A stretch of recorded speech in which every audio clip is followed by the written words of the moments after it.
California. Well, thank you. I want to thank my colleague from Arizona, Mr. Gosar, for hosting this special order on this important topic, and also for your very good work on the Congressional Western Caucus. As we know, this week the House will vote on H.R. 9, the Climate Action Now Act, or in light of the United States' incredible efforts and achievements in becoming more energy independent and a global leader in energy development and production, we should call it the U.S. Energy Disadvantage Act. This short-sighted legislation would seek to prevent President Trump from withdrawing from the misguided 2016 Paris Agreement enacted by President Obama. Of course, this agreement was passed without consent from Congress and no economic impact or cost-benefit analysis. The American people deserve to know what a plan like this is going to cost them. According to several reports, the Paris Agreement could cost the U.S.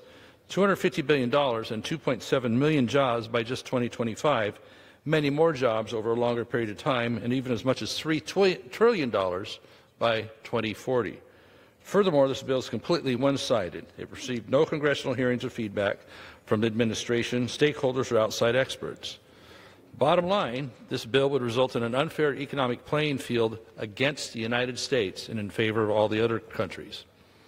We've already seen the result of this agreement in the city of Paris itself, where protests have erupted over their own gas price increases.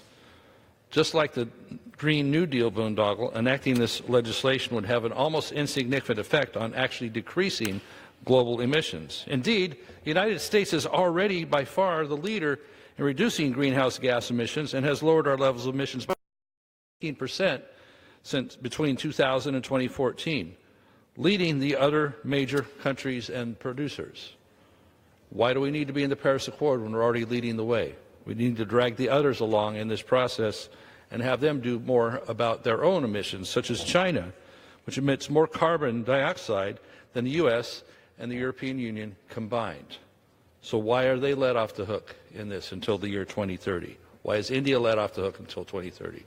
I guess American consumers and the higher prices they're paying at the pump, especially Californians over $4, would like to know the answer to that question. It's another attack by the left to undermine the responsible production of energy in America. We don't need to be in the accord to achieve these reductions, as we've already seen these results. If forced to stay in the Paris Climate Agreement, the U.S. economy will suffer while achieving no meaningful benefit or reduction in global emissions. This is like how many climate change schemes are focused on transferring power via taxation and regulation to the government away from the producers of this country. So, are we going to have the power in the hands of elected officials and bureaucrats, or the people that innovate better ways of doing things, better forms of energy, more efficient forms of energy, and have them produced right here in the U.S., including California, which is a leading producer of energy?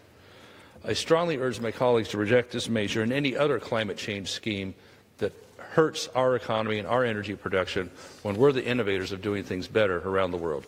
I thank my colleague, Mr. Gosar. I thank the gentleman.